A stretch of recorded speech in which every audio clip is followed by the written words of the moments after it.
I had met David already, and we were getting into the punctuation of names. And I didn't know how powerful that was until I went into the courtroom, and I filed before I got there, 72-hour reporting that I was going to be coming in through the law of the flag with my name with punctuation. The judge, Donald Hall, my enemy on too, he became my friend. He was yelling for a CUSIP number, and I knew a little bit about the CUSIP system, but I didn't know a lot. I knew a little bit about the straw man, but I didn't have any verification. And the judge was up there, Russell Jay Gould, Russell Jay Gould, Russell Gould. He was holding my paperwork, and he goes, "Did you send in this paperwork? Did you?" And I saw my Title IV flag on his plane, and I was pretty nervous, and I didn't know a lot, and I didn't say nothing. All of a sudden, he looks at the clerk of court and he goes, "He just doesn't seem to hear me from here." So this judge was a player. So he jumps off the bench and comes down to my plane and says, Russell J Gould. And of course, I didn't know that a dash meant to omit the words after. I didn't know a lot, but I volunteered and I entered the communication game at that point. And I was like, oh, this is a communication game. I was thinking that was going through my mind, but I didn't know about the dash. And I said, "Oh, Your Honor, I'm here." And I stepped through the well of the court. And that was my first real aha moment of, oh, crap. I don't know what I'm doing, but how in the world is that judge on my plane? And why is he holding my paperwork so in his hand? And I just didn't know a lot. And so the judge could tell that. I went and sat down at the table. I was the only one in the courtroom. And then the Fremont County prosecutor then at that point came into the courtroom, and he sat in the defense chair. I didn't even know that. And I sat in the prosecution chair. This was the prosecutor at the time. His name was Norman Gist. He's a state district court judge in the state of Wyoming. He got his judgeship because of me, because I gave him all the secrets in the run of that 5-year case. But Norman sat in the table next to me, and he was scowling and couldn't believe the judge was off the bench. The judge said, "I want to know more about this grammar." He says, Russell Gould. And of course, I fell right into the trap, of course. I said, "Well, yes, I am." And instead of sitting across the table from me, he sat next to me like he was an attorney or my friend to have a conversation. And he goes, "Well, I want to know more about what you know about this grammar." I said, "Well," because I said I'm learning, because I was real obvious that I was learning. And he says, "Well, what do you want to do with the charges?" And the charges were, I wouldn't reach in your glove department to grab your vehicle registration. I says, "Well, I'm the master and he's the servant.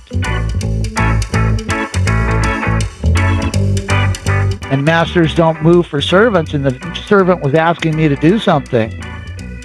He goes, "Well, you have a driver's license." I said, "Yes." He goes, "Well, you agreed to certain terms." I didn't know any of these things at the time, guys. I was dumb. And I said, "Yeah, but the master doesn't reach for the servant." He says, "Well, I'll tell you what, I'd like to enter a plea." And he looked up at the clerk, and the clerk was holding her. It was really interesting. It's like it was a setup. It was a theater. He says, "I'm going to enter a plea of not guilty, and I'm going to have you come back to court so you can figure out what the heck we're supposed to do about all this." Of course, I didn't know he was functioning as my master, but I knew it was an aha moment of, oh crap, communication means something here. Now what the heck am I going to do?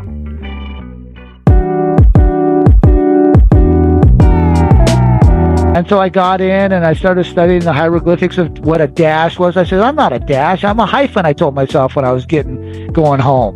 I didn't know. Fuck, I didn't know. And so you don't know until you find out.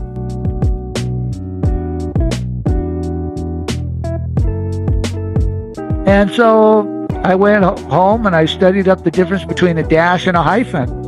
And it was an extreme difference. I said, "Oh, he tricked me."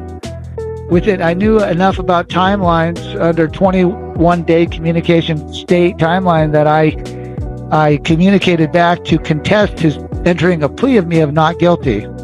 And the word games began from there on. And I mean, it took me 5 years to win that first initial case.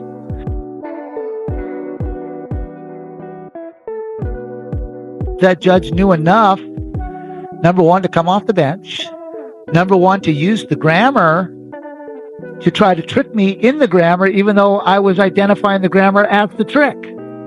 After I won the case, and I came to that courthouse 1,000 times later with other people and all various types of charges and cases, and won all kinds of cases in Donald's courthouse.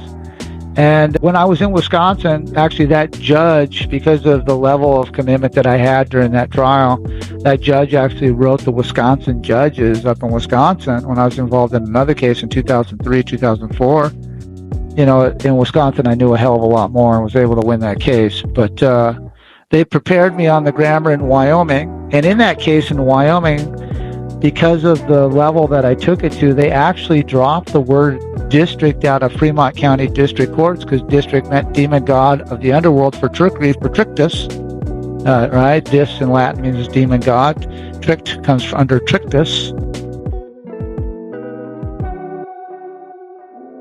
So they had an emergency meeting in the state of Wyoming, and they took the word district out of the circuit court and changed everything into circuit courts in Wyoming.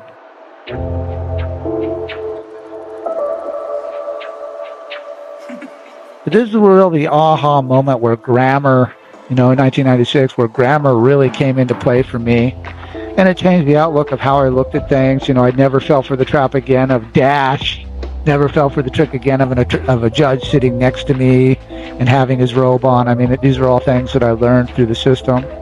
So it was all tied to the birth certificate system through this grammar paradigm. And then in 1999, of course, David and I caught the bankruptcy ending of the United States and calling the states, so we were calling all states at the time, to have a constitutional convention to reauthorize the money. Each state had to reauthorize their own money because the birth certificate system was no longer valid as of 1999. Of course, under maritime commerce of 2 years salvage, all 50 states vacated their estate to create their own money. And that's why we have no borders anymore. So that's why there's no borders up. That's why they're doing all these things that they're doing to the people right now. It's quite sad, the trickery. They should have had a constitutional convention in 1999, reauthorizing a constitution, reauthorizing a Congress, reauthorizing the rules to elect a leader, if we even would ever need a leader again, because the president was the leader of the bankruptcy, and the bankruptcy had ended. So, all these things, that's what we're seeing now is, don't get caught up in the games, what you see in the theater now, because how they elect a leader, they don't have a position to elect a leader. There is no Congress. Congress is closed. This is all just theater to ensnare our minds off of stealing rights and terraform the whole world.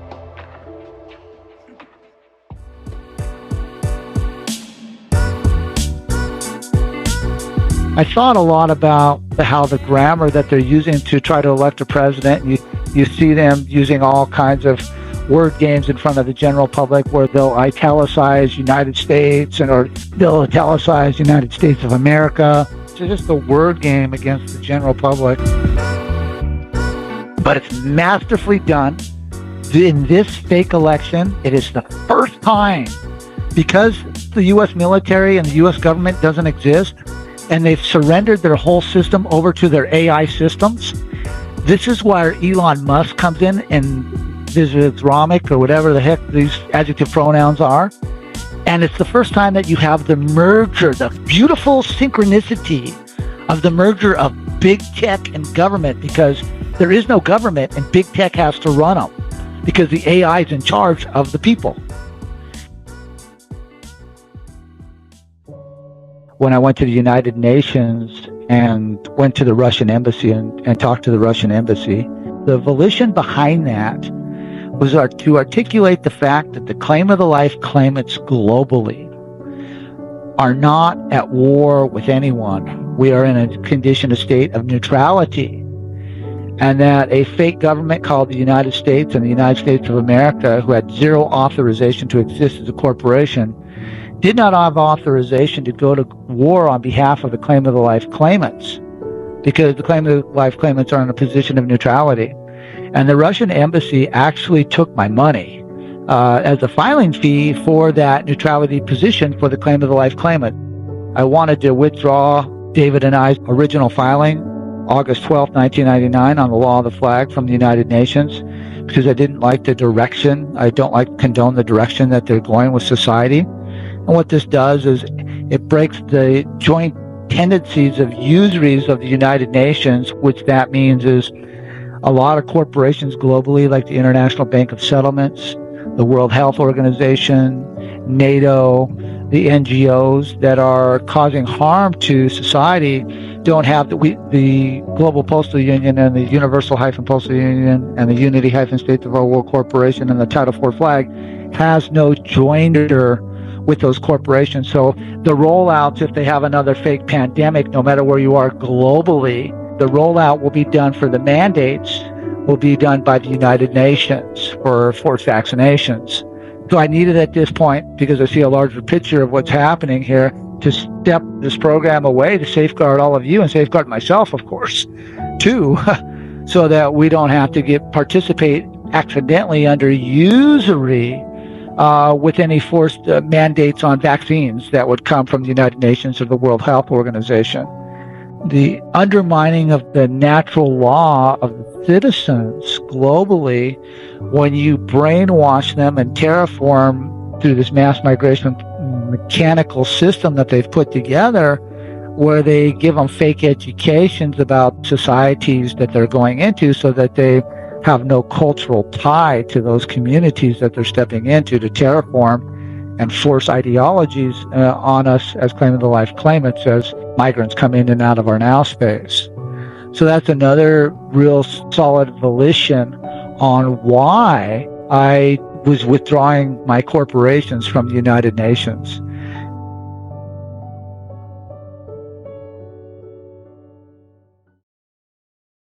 Now, I will say at the United Nations when I was there, I knew that they were bad guys from day one.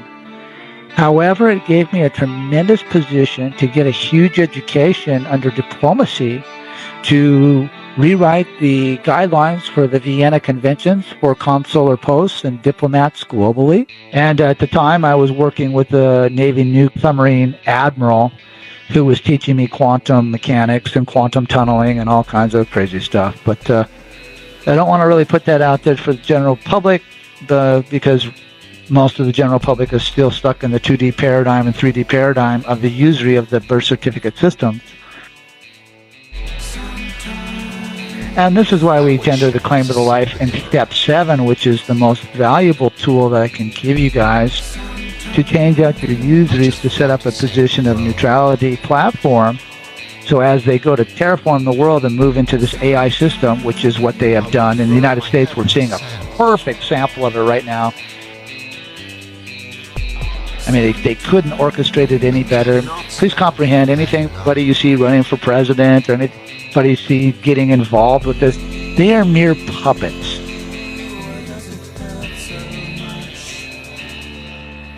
Elon Musk is not a wealthy man. He works for the 13 families, specifically the House of Jordan and the House of Saudi. That's his masters. And I've spoke with them about Elon Musk. Actually, they spoke with me about Elon Musk 2 years ago when they tried to hire me to act as legal counsel for Elon Musk. It's a really scary thing when you think about all the satellites that are being put into orbit. Though the orbit is a shallow shelf, right? It's not really a big galaxy per se. It is horizon-wise, but not vertically-wise. They're very challenged. But when you put up thousands and thousands of satellites, the projection of the unified field that they can place on the general public could be very scary with the nanoparticulates that they have to engage in mind control, and nobody would know. They would try to tell you it's the unified field of consciousness, but that's not what's happening here. It's a electromagnetic sphere of satellite frequency that is going to be bombarded everywhere on planet Earth. And then that's where the graphene oxide and the gene editing and all the nanoparticulates to actually tell our brains how to think and what to think, and that way nobody knows what the hell's going on. Birth certificate system, this is where step 7 and getting your claim of the life comes into place. To claim your own paradigm, to separate yourself out of your earth space banking and now set up your divine space and control your own fate and your own destiny. we'll be coming out with that more and more, and I will introduce to you guys the Galactic-Postal-Union that I created in 2007 and all of that. Those systems will be coming online here shortly for you guys as you guys start setting up your market trade ports, as you start moving into your usuries outside of the earth-space banking and setting up your claim of the life systems. There's a lot more paradigms to this to move into divine space banking, and that's a whole other thing. I don't really want to cover that on this call, but